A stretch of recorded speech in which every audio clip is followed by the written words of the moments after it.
ابويا قال لي زمان خليك جدع اصيل وما تصاحبش جبان وما تزاملش عويل،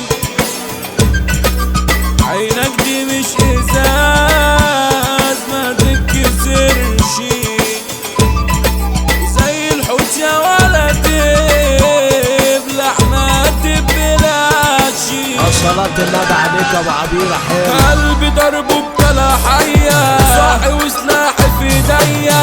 اتولدت في دنيا ضلمة كبرت مش شايف بعنايا، البشر بتمص دمي وانا لسه في صغر سني، والشارع ده عايزني فايق والسنين عايزة تاكلني، ابطال كتير بقيت بتتركن وعيال بتيجي في خصومة ودكن، وابن امبارح عشان يوم اتسجن بقى يعمل فيها مسجون. طب لما كلها بقيت سواد اتصوروا وفي ايديهم بنات، وفي الشارع بيكرفوا بكذاب بقيت صلصة ورب الكون. ناس كتير كانوا مظبوطين غابوا من اجل الحجرين، سيرتهم ما بقتش تشرف بعد ما كانوا معلمين، كانوا يحلفوا ببيته قبل لما تبان خيبته،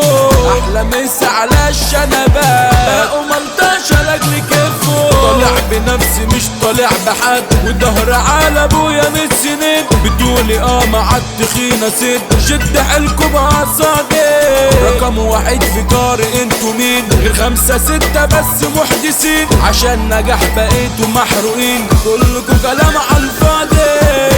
شغل مسكت ناصيه قلت يلا هتمشي عافيه، ليه اخاف من المرشدين عادي ما انا واخد على الحبسه، بصطبح وعامل جنايه كل يوم بعمل حكايه، من الحكومه بقيت مطارد عادي مش فارقه معايا، بقيت فايد وقلبي خد عيار، من الحياه دي لسه ليا طار، بقيت مسجل اني واد خطر، ستي واصل في كل حته، في ايدي كاس بصب بقول يا ريت اخلص من الحياه واخد ديلين، بعد ما بطلت يابا وهدي الايام اصلا في مشاجره، ويا لسانه مش خليجي اوعى مره معايا تيجي، ما فيا نفس يا زميلي افضل دايس على وشك، رقمي وما تغمس نفسك